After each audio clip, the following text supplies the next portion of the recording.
Brother's engagement party was supposed to be a celebration. That's what my mother called it when she left the voicemail. A celebration, sweetheart. The whole family will be there. Please try to look nice. That last part, try to look nice, wasn't something she'd ever say to my brother, but she said it to me. She'd been saying variations of it my whole life. I almost didn't go. I was sitting in my car outside the venue, a steakhouse in Scottsdale that my brother had picked because it had valet parking and he liked the way that sounded when he told people about it. I sat there for 6 minutes. I counted, then I went in because I am still, after everything, someone who shows up. The place was loud and warm and smelled like expensive cuts of meat and my aunt's perfume. My mother spotted me from across the room and did that thing she does. A smile that's really an assessment. She looked at my shoes first. Then my dress. Then she hugged me in that way that's more like a pat down. You made it, she said. Like my being there was already a minor miracle. My brother was holding court at the center of a long table, his arm around his fiancée, a woman named Tiffany who laughed at everything he said and had very straight teeth. My brother is 34. He works in commercial real estate and he has opinions about whiskey and golf that he will share with you, whether you asked or not. His name is the one my parents say with a different weight. Softer. Like something they're proud to hold. I found my seat at the far end of the table, next to my uncle who immediately started telling me about his knee surgery.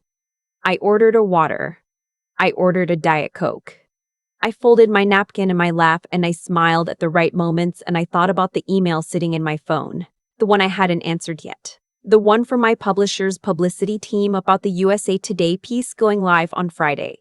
I didn't think about it for long. My sister-in-law to be's mother tapped her glass and everyone quieted down, and then my brother stood up. He is good at standing up in rooms. Always has been. He talked about Tiffany. He talked about himself. He made a joke about how he'd finally settled down, which got a laugh, and then he looked down the table at me and said, still smiling, unlike some people, right, Lena? Laughter. Genuine, easy, reflexive. My cousin, the one who sells insurance and has never read a book he didn't have to, leaned over and said, still doing the writing thing? The way he said the writing thing, like it was a phase, like I was 22 and figuring it out. I am 31. I have been figuring it out for a long time. Or so they thought. Yeah, I said. Still doing that. My dad caught my eye from 3 seats down. He didn't say anything. He just gave me that small shrug that I've spent years translating. It means, I don't know what to tell you. This is just how things are. This is how things have always been. My parents named my brother first and built the world around that decision. When he got a B on a history test, my father framed it. I'm not being metaphorical. There was an actual frame, small and wooden, on the refrigerator, and inside it was a paper about the causes of World War I with a circled B+ in red pen. When I won the district writing competition at 13, a short story about a lighthouse keeper who'd lost his voice, my mother put the certificate in a drawer somewhere and said, "That's really something, honey," and then asked if I'd finished my math homework. I understand now that they weren't cruel people. They were people with a map, and I kept refusing to be on it. My brother went to Arizona State on a partial scholarship and graduated with a business degree and went directly into the job that my father's college friend had arranged for him. He bought a condo at 27. He bought a truck. He bought a boat he uses twice a year. These are the purchases my parents reference in conversation, the way other people reference landmarks. The year your brother got the boat? That kind of thing? I went to the University of Arizona on a full academic scholarship, a detail that was somehow never as impressive as the partial one. And I studied English literature because I couldn't imagine studying anything else. And my parents drove up once to visit me, once in 4 years. And my father spent most of that visit asking my roommate what her major was.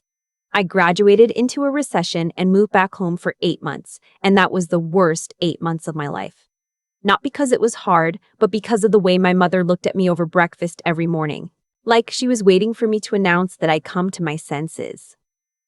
I got an apartment in Phoenix with a friend from college.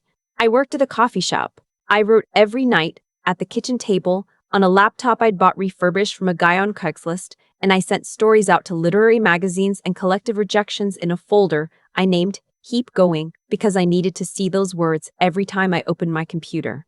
The first acceptance came on a Tuesday. A small journal, no pay, but they said the work was sharp and deeply felt, and I read that sentence probably 40 times. I didn't call my parents. I made myself a cup of tea and sat with it. The second acceptance paid $50. The third paid $250. Somewhere around the 7th or 8th, an agent in New York emailed me and asked if I had a novel. I had half of one. I finished it in 4 months. I sent it to her on a Thursday, and by Monday she'd read it, and by the following Thursday she'd sent it out to publishers. I did not tell my family any of this. This is the part people don't understand when they hear the story. They ask, "Why didn't you tell them?" And I get it. It seems strange. It seems like something you'd want to share. But here's the thing about keeping a dream close when you've been told for years that you're foolish for having it. You get protective. You get quiet. Not out of spite, out of survival. I'd watched my family receive my news my entire life, the way you'd receive a child's drawing, with patience, with mild amusement, with a smile that says, "That's sweet." But I could not hand them this. Not until it was something they couldn't fold up and put in a drawer. So I kept working. I kept my apartment. I kept my secondhand furniture and my 12-year-old Honda and my thrift store blazer for the one work meeting a month I had in person. My family pictured me barely getting by, stringing together freelance gigs, refusing to be practical. And I let them picture that. Meanwhile, my agent called me from New York at 9 in the morning on a Wednesday and said, "We have an offer." And then she said the number. And I sat down on my kitchen floor, back against the refrigerator, and stared at the water stain on my ceiling for a long time.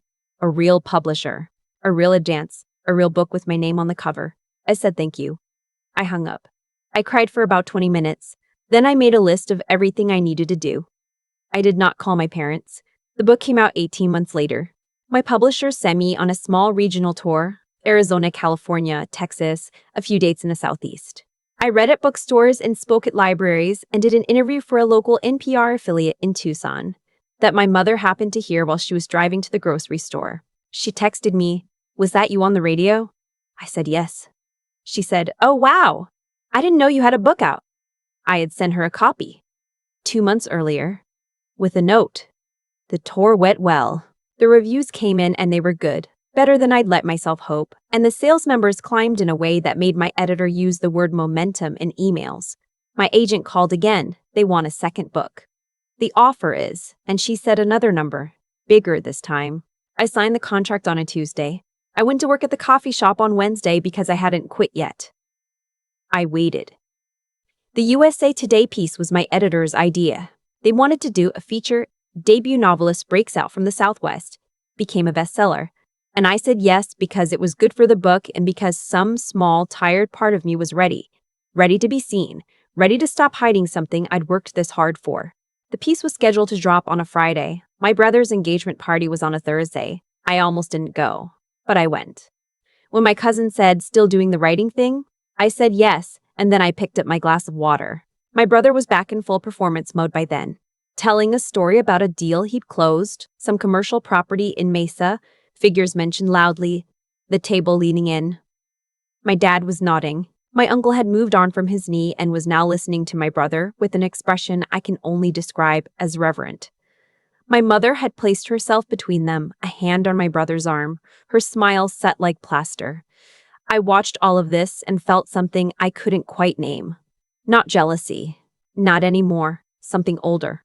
Something almost like grief. For the version of me that used to need their approval so badly, it made it hard to breathe. I didn't need it anymore. I'd stopped needing it somewhere around rejection 47, which came from a journal that had rejected me twice before, and I'd looked at the email and thought, okay, and then I'd opened a new document.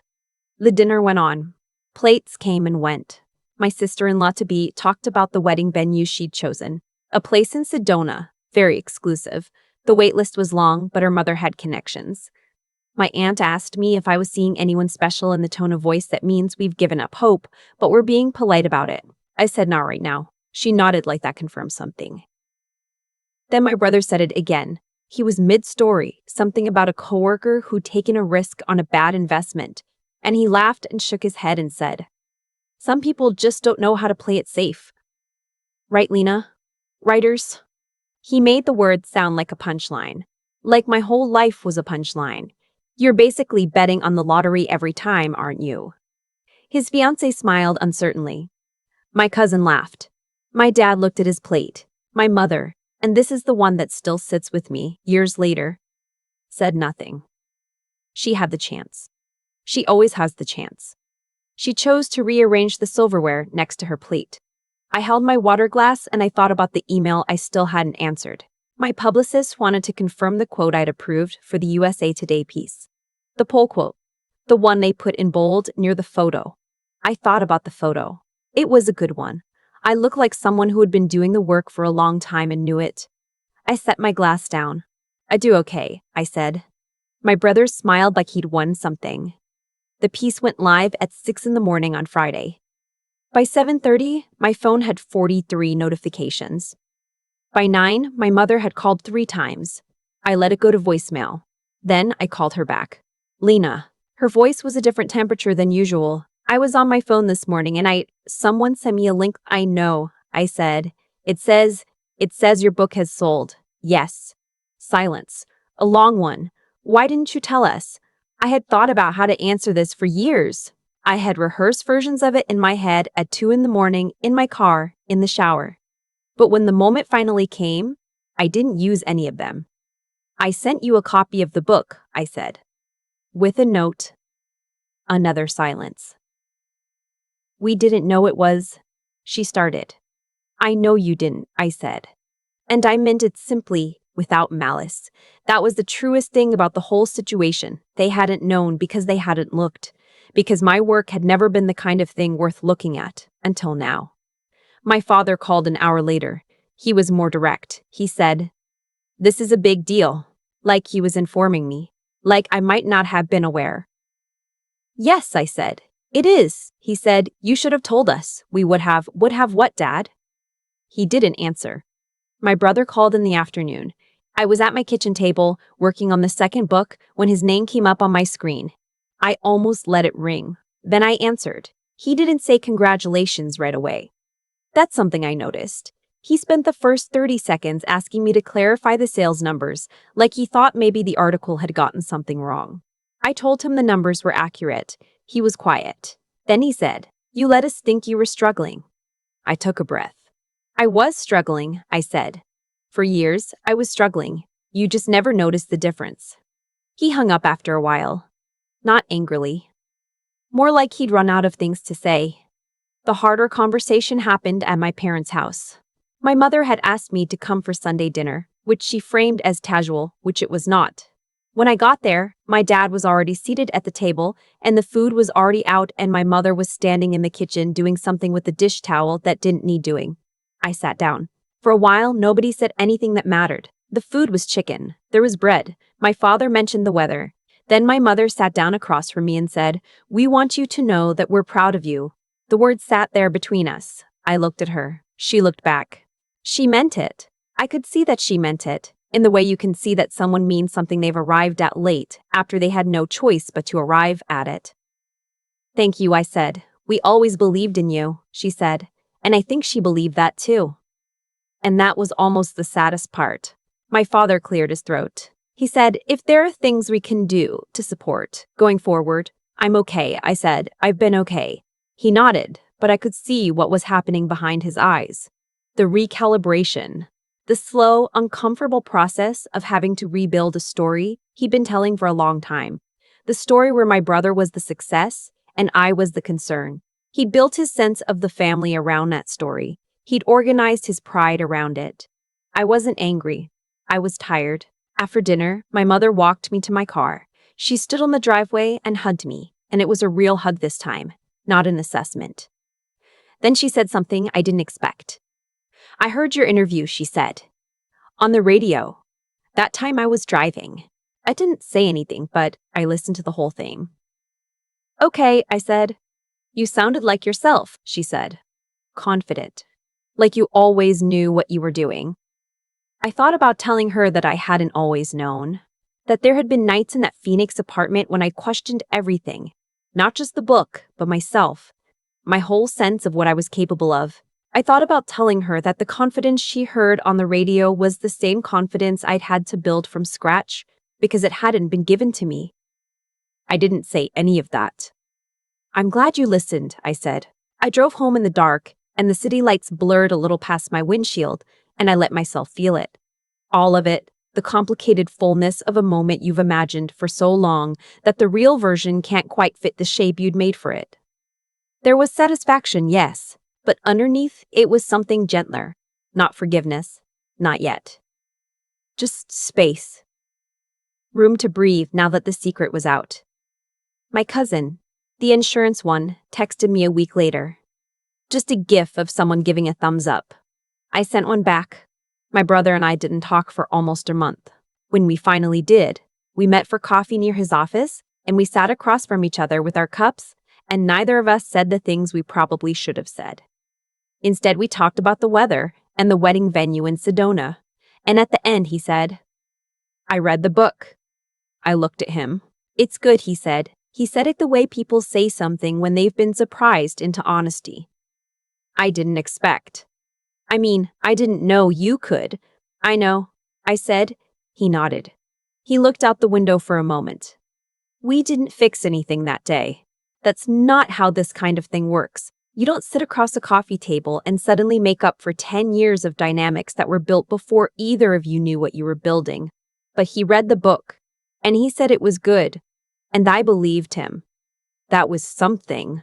There's a version of the story where I stand up at that engagement party table, and I say something devastating and perfect, and everyone falls silent. And I walk out into the night the undeniable winner. I thought about that version. It has a clean shape. But the real version is messier. The real version involves a USA Today article that my mother reads on her phone while eating cereal, and a phone call where she can't quite finish her sentences, and a Sunday dinner where my dad mentions the weather. It involves a brother who reads my book a month late and calls it good with an expression like he's revising something. The real version involves me driving home in the dark, thinking about all the years I spent making myself quiet so they could make themselves loud. I don't regret the silence. I want to be clear about that. Not because I was waiting to hurt them, I wasn't. But because the silence was mine. The work was mine.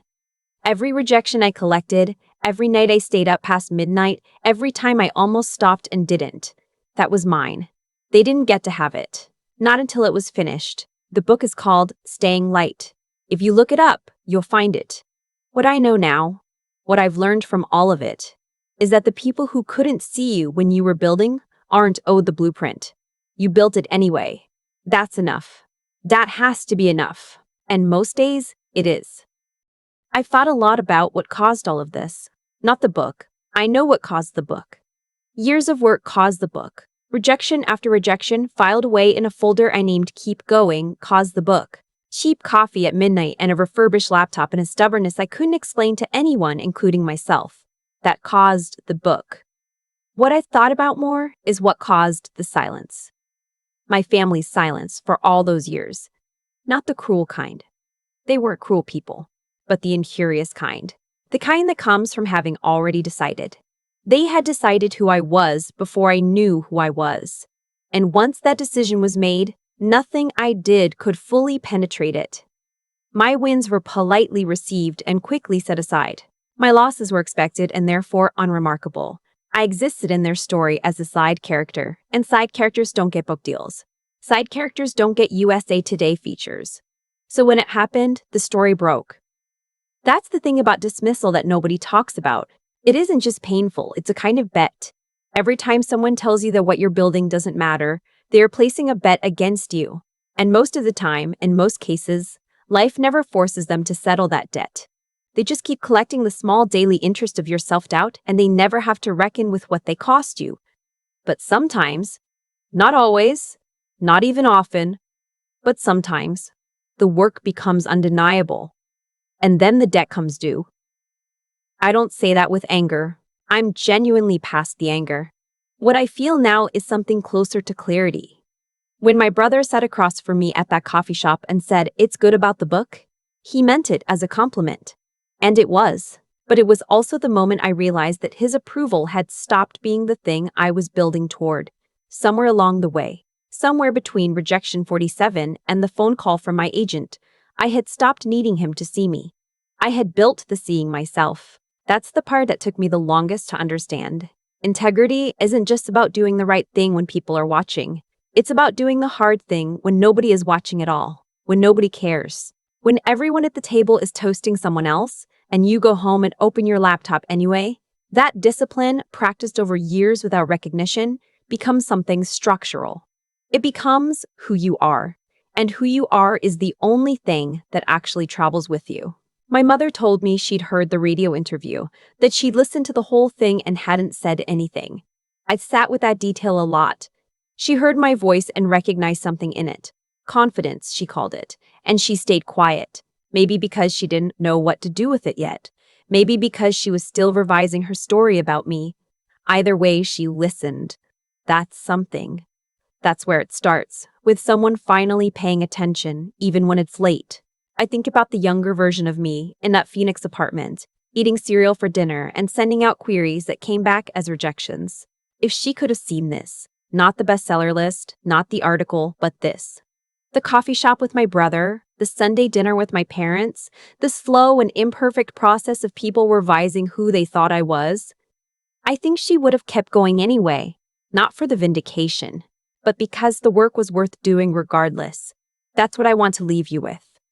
Not the triumph, the conviction that came before it. You don't need anyone's belief to begin. You need your own, and if you pretend it carefully enough, for long enough, it will eventually be the only thing in the room nobody can argue with.